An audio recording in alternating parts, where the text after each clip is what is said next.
Olá, meu amigo e minha amiga, está no ar o Saldo Extra e que legal é ter a sua companhia. Agradeço por você estar aqui ao nosso lado e aqueles que estão acessando o nosso blog novotempo.com/saldoextra, estão lá vendo os vídeos do nosso programa, participando conosco, dando a sua contribuição. Fica aí o incentivo para que você permaneça ao nosso lado e nos ajude a fazer aqui o Saldo Extra cada semana. Estamos aqui para dar dicas, orientações, conselhos para ajudá-lo nas suas finanças pessoais, a cuidar bem da sua família. E olha, vai aqui já a primeira dica, recomendar esse livro da Casa Publicadora Brasileira, Administração Financeira da Família. E olha, ele é bem baratinho. Ligue lá para a Casa Publicadora ou entre no site da casa, você vai receber em casa esse livro que vai ajudá-lo a cuidar bem das suas finanças. E fica o incentivo para que você, casal, vocês leiam este livro juntos, marido e mulher. Eu tenho certeza que vai ajudá-los um pouco mais a vocês cuidarem bem das finanças da casa. E já que vamos dar dicas, nada melhor do que ter um especialista conosco.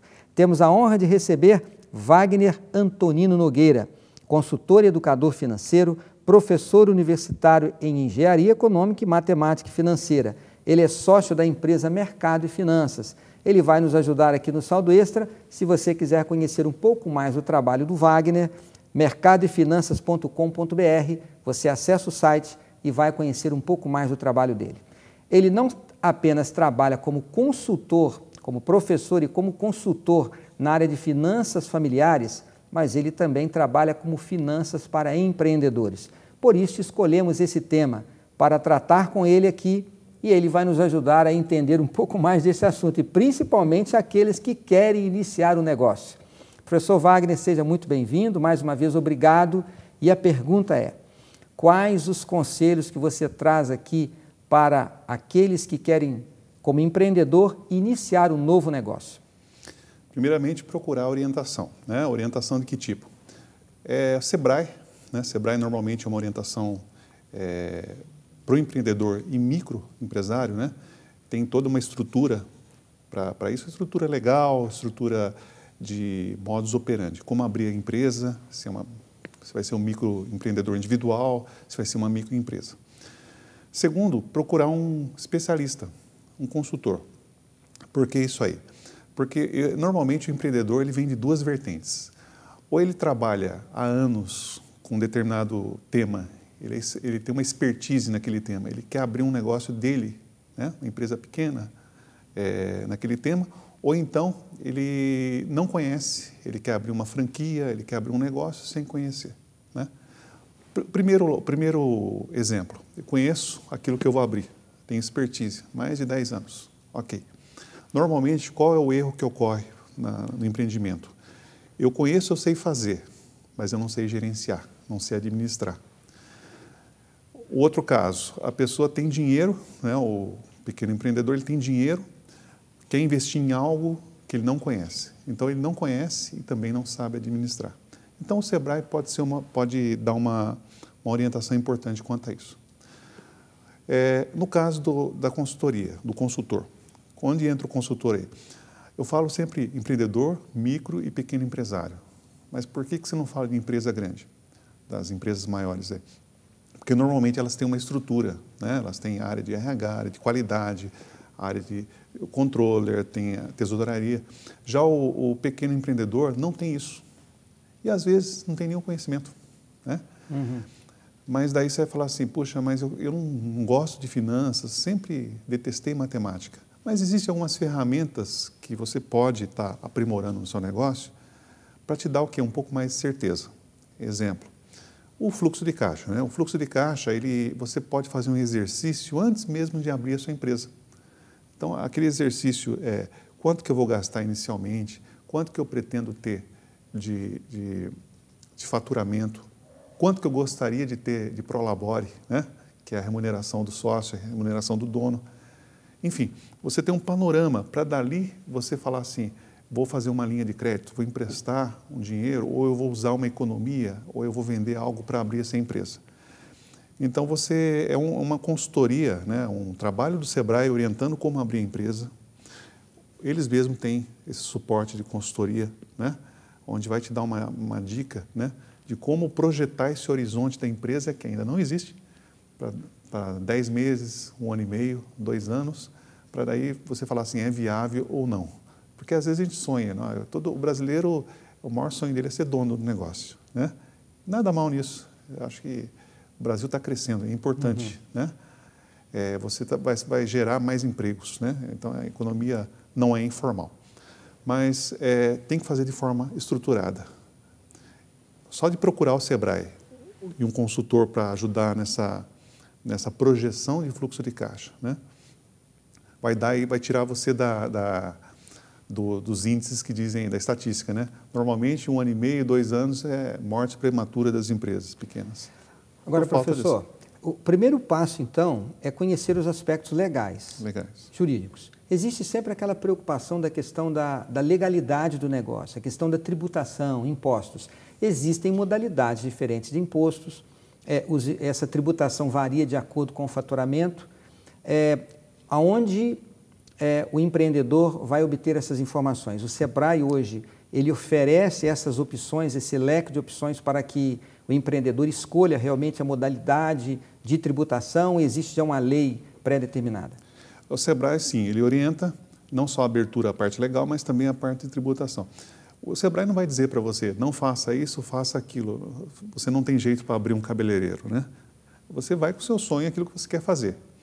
O Sebrae vai analisar e encaixar você dentro daquilo. Por exemplo, a sua empresa vai ser uma empresa prestadora de serviço. Então, vai se encaixar num ramo de prestação de serviço. Eu, além de prestar serviço, vou vender produtos.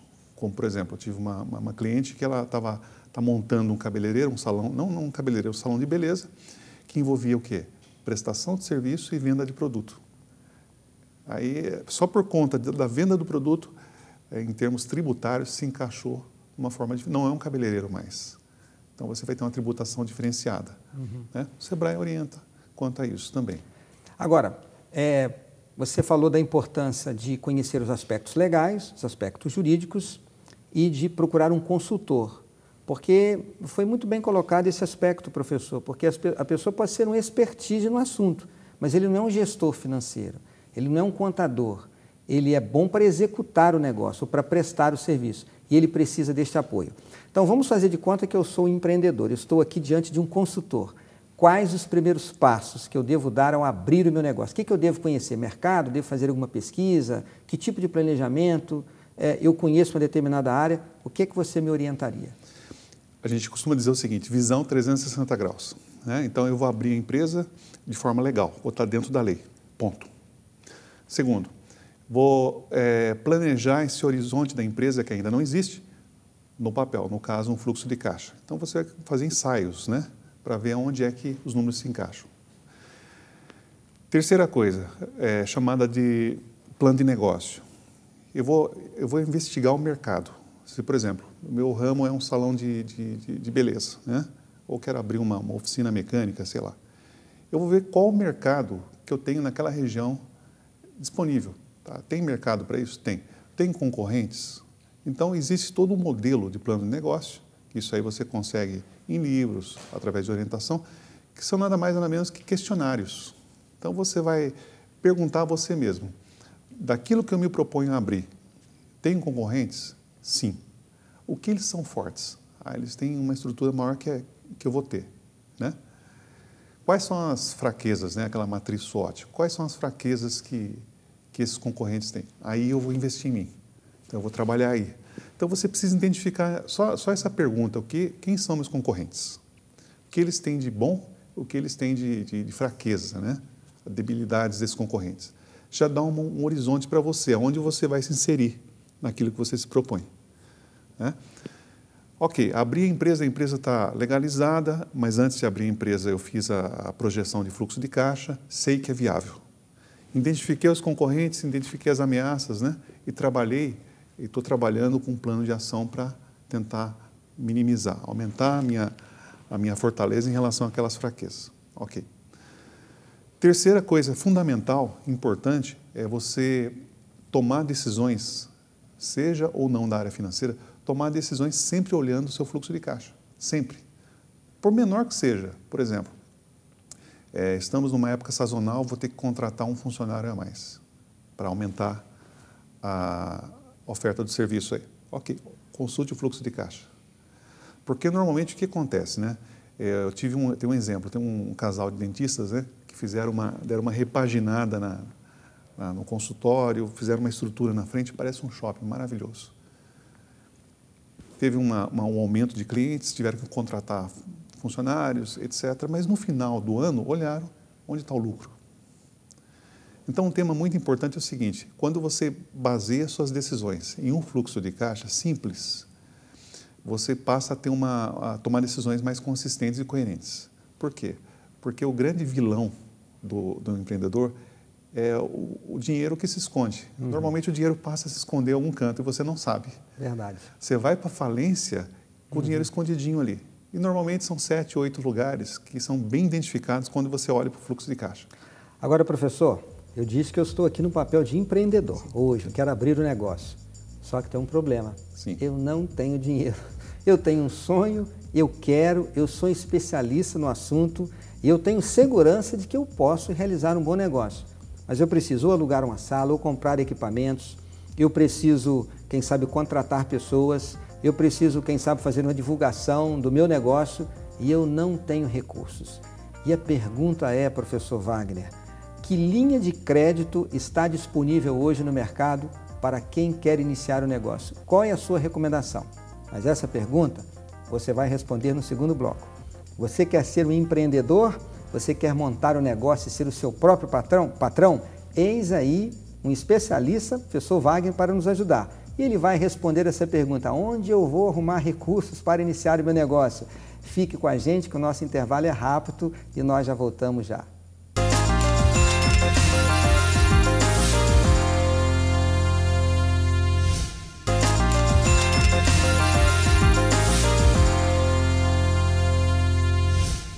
O Saldo Extra está de volta, hoje falando sobre finanças para empreendedores, tendo a companhia de um especialista num assunto, professor universitário, consultor de finanças pessoais, consultor de finanças empresariais, o professor Wagner Antonino Nogueira.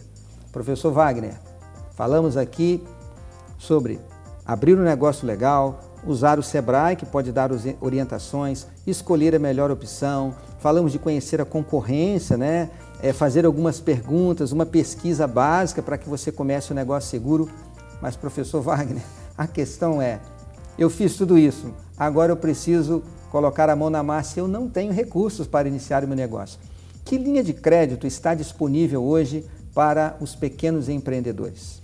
Então, a primeira pergunta é, você tem que ter certeza de quanto você vai precisar, né? No meio do caminho não pode ter surpresa. Então, se eu tenho uma expertise, sou especialista naquilo que eu me proponho, então eu vou listar. Quero montar um consultório de dentista, me formei agora, então eu vou listar tudo o que eu preciso, desde equipamentos, sala que eu vou alugar, propagandas, impostos, etc. Vou colocar ali no meu orçamento, né? Aquilo ali vai ser o quanto que eu vou precisar. A segunda coisa, você vai ter que olhar para o mercado e falar, eu tenho condição de ter pelo menos um retorno X a cada mês. Então, você vai ter uma ideia de retorno de investimento, payback. E esse retorno de investimento será o necessário para quitar o financiamento que você vai fazer, correto? Exatamente. Por que eu fiz essa volta aí? Porque você precisa dessa resposta. Quanto tempo que eu vou pagar? Ok. Hoje, os bancos oferecem crédito para pequenos empresários, créditos pessoais, você pode fazer um crédito pessoal para você. Só que, hoje, a melhor taxa de juros continua sendo o BNDES. O BNDES, como funciona? O governo apoia, né, o BNDES porque com taxas baixas para tirar o pequeno empresário da informalidade, né? Vai ter gastos, vai querer montar a sala dele, o consultório. Então, o BNDES é interessante porque é uma taxa baixa, todo banco tem, tá? É subsidiado pelo governo. Então, você vai carregar naquele cartão do BNDES todo aquele investimento inicial. Você vai pagar com uma taxa bem menor ao longo aí de alguns anos, normalmente 4 anos, 5 anos. Então, dá um certo fôlego para o pequeno empreendedor, né? A estar montando algo, a sua empresa, sem tirar dinheiro do bolso. E, às vezes, a pergunta é, eu não tenho dinheiro, mas, às vezes, você tem o dinheiro, tá certo? Mas se você descapitalizar, tirar aquele dinheiro, né, você vai ficar zerado. Então, vai ficar numa situação de não ter. Então, às vezes, é interessante você falar assim, eu não tenho todo o dinheiro. Então, fique com aquele dinheiro e faz o financiamento total pelo BNDES, que é uma grande vantagem. Agora, o BNDES, ele só abre o crédito para empresas legalizadas, né, professor? Legalizadas. Então, o primeiro passo é abrir a empresa, fazer o registro e aí buscar as orientações para obter o crédito via BNDES. Quais os bancos hoje que estão habilitados a fazer essa ponte ou este financiamento com o BNDES? Todos os bancos. Todos os bancos são... Normalmente, quando você vai no banco, você pede um crédito, né? O banco vai citar para você, vai deixar o BNDES na última linha. E vai oferecer os produtos dele. Exatamente. É claro, porque ele ganha em cima do quê? De juros. Ele está vendendo dinheiro. E é importante destacar que o crédito ele é um produto, né? O crédito é um produto. Ele tem custos, existem taxas, e lembrar de que o gerente do banco ele está interessado no cliente, mas em primeiro lugar ele é um empregado da empresa. Ele precisa defender os interesses do banco no primeiro lugar, claro. E ele vai oferecer os produtos do banco. Por isso que é importante o consultor, né, para dar essas dicas. Agora, professor, como o nosso tempo é curto, eu vou para uma pergunta que eu acho que é significativa, não apenas para quem vai iniciar o negócio, mas para quem já está no negócio. Existem despesas que são decorrentes da atividade. Imagina o aluguel, a conta de energia, o seguro, a parcela dos equipamentos que foram comprados, etc. Só que eu tenho a minha retirada, né? Aí vem para minhas despesas pessoais, para a manutenção da minha casa, da minha família. Como que o empreendedor ele deve administrar bem isto? A vida pessoal dele, as retiradas para ele manter a vida dele e a retirada e a manutenção do negócio sem que ele comprometa financeiramente a sustentabilidade do seu empreendimento. Isso é interessante. Normalmente ocorre isso. Um dos locais que ocorre que o dinheiro do empreendedor se esconde é exatamente nessa falha. Eu misturar as minhas finanças da família com a finança da empresa. Então, existe até um princípio da entidade, né? Em contabilidade. Então, você tem que tirar isso aí. Eu tenho que ter um fluxo de caixa para a minha empresa e um fluxo de caixa em separado para a minha família. Então, quer dizer, o prolabore da empresa tem que, teoricamente, teria que pagar as minhas despesas se essa for a única fonte de renda. Eu não posso misturar. Infelizmente, os pequenos empreendedores, eles têm muita dificuldade em entender isso. Então, eles querem colocar numa planilha tudo, né? E acaba se perdendo, principalmente onde envolve marido e mulher, que estão no mesmo negócio. Acaba virando até uma discussãozinha. Não, mas ela que gasta muito, não. Aqui é empresa. Então, a empresa tem que ter uma fotografia, um espelho da empresa. Eu não posso misturar, né? Esse é um dos erros. Quando a gente fala assim, misturar as coisas, né? Você tem que ter um fluxo de caixa separado, primeira coisa. Segundo, tinha falado no bloco anterior, tomar decisões em cima desse fluxo de caixa. Observe que o dinheiro está ao redor de você. Você tem que saber onde está esse dinheiro e trazer para você. Então, evite o erro de montar os dois fluxos de caixa juntos, fazem separado. Queria falar rapidinho sobre esses esconderijos aí, né? Se você aprender com o consultor, com o Sebrae, onde estão esses esconderijos, te ajuda muito. Você sai dessa estatística de morte prematura de empresa.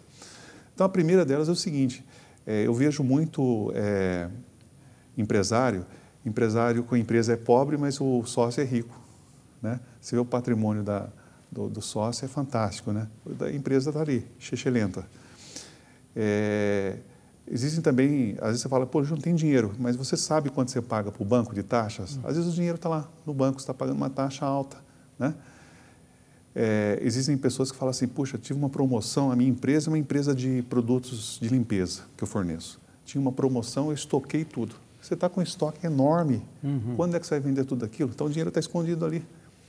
Então são exemplos que eu estou dando de decisões que você vai tomar em cima do fluxo de caixa. Lembre-se sempre, separado. Família de um lado, empresa do outro. Não se mistura, senão não paga, não fecha a conta no final do mês. Eu até recomendaria, e se eu estiver errado, me corrija. Faça primeiro o orçamento da situação da empresa, incluindo toda a manutenção, aquele financiamento do negócio, para iniciar o negócio, para reforçar o negócio. Inclua toda a despesa que você tem com a sua atividade, deixe uma parte para fazer uma divulgação, né, a parte de marketing da empresa, investir sempre um pouquinho no próprio negócio, estar crescendo sempre, né? Eu acho que isso é importante também. E aí, depois que você verificar, olha, a empresa consegue se manter com tudo isso, eu estou fazendo uma pequena reserva para futuros investimentos, só aí pensar na retirada pessoal. Exatamente. Né? Ou seja, o seu padrão de vida, ele será proporcional à possibilidade que a empresa está lhe oferecendo naquele momento. Se amanhã depois a empresa começar o negócio crescer e começar a dar mais lucro, aí você vai aumentando esta outra parte. Agora é importante ter um orçamento, né, professor? Tanto de um lado quanto do outro. Exatamente. Tem que ter orçamento separado, porque eu vejo muitos empresários olharem para a conta corrente da empresa, está positivo, eu vou lá e tiro. Abasteço minha conta corrente pessoal e da família. Então é um erro grave, né? Você olhar porque o extrato, o saldo do banco, da empresa, é um número estático, está ali. Você não sabe, aquele ali não é histórico. Você não tem projeção em cima daquilo. Então, de novo, o fluxo de caixa, né? E aí sim você vai olhar. Eu conheço empresários que colocam lá no planejamento inicial, quanto vai montar a empresa, já colocam o Prolabore. Eu quero um Prolabore de R$2.000. Falei, puxa, você não vai dar espaço para a empresa, você vai começar a empresa com um cinto já bem apertado. Então, realmente, como o senhor falou, eu tenho que fazer a empresa funcionar, a empresa crescer, girar com o próprio capital investido, para daí sim eu colocar uma linha e falar assim, agora essa linha é o Prolabore. É interessante que esse Prolabore seja progressivo, à medida que a empresa tenha condições. Claro. Até porque é uma motivação para o sócio ou para os sócios. Ou seja, faça com que o negócio seja produtivo, invista no negócio no primeiro lugar e deixe a vida pessoal de lado. No primeiro momento, né, os sonhos da família, quem sabe, em vez de investir na casa, investir no negócio, em vez de comprar a casa própria, comprar primeiro o imóvel lá do negócio para garantir aquele que vai fazer a manutenção da família no dia a dia. Professor Wagner, muito obrigado mais uma vez por ceder o seu tempo tão precioso a estar conosco e certamente estaremos aqui outras vezes. Eu quero concluir o programa e fazer aqui um conselho pastoral a vocês. Eu quero fazer este conselho com a Bíblia aberta em minhas mãos. Eu vou ler com vocês um texto da Palavra de Deus que está no livro de Filipenses, no capítulo 2, no verso 13. E esse texto diz assim: porque Deus é quem efetua em vós tanto querer como realizar, segundo a sua boa vontade. Eu vou ler novamente. Deus é quem efetua em vós tanto querer como realizar, segundo a sua boa vontade. Se você quer começar um negócio e ser bem sucedido nesse negócio, não esqueça de colocar no seu negócio a vontade de Deus. E o meu conselho pastoral é: abra um negócio legal, trabalhe na legalidade e pague corretamente os seus impostos. Registre os seus funcionários. Existe aí a máxima de que o Brasil é o país que mais arrecada impostos, que nós somos a população que mais paga impostos no mundo. Isso pode ser verdade. E mesmo que não haja uma reciprocidade por parte do governo em serviço à sociedade, isso não deve servir de desculpa para nós sermos sonegadores naquilo que nós fazemos. Muito pelo contrário, siga o conselho de Jesus: dai a César o que é de César. Pague os seus impostos, registre os seus empregários, trabalhe na legalidade. E sabe o que você vai estar fazendo? Você estará abrindo uma porta para que Deus realize a vontade dele em sua vida, o querer e o efetuar de Deus, que é muito melhor do que qualquer consultor, de que qualquer empreendedor, de qualquer empresa que puder lhe ajudar. A bênção do Papai do Céu será o grande diferencial para que você seja bem-sucedido no seu negócio e tenha uma família feliz. Que Deus te dê esta graça, que Deus te dê essa bênção. E se você for abrir um negócio, que seja muito bem-sucedido. Esse é o desejo aqui da TV Novo Tempo, o desejo do saldo extra. Fica o nosso convite para que você permaneça conosco aqui na TV Novo Tempo, o seu canal da esperança.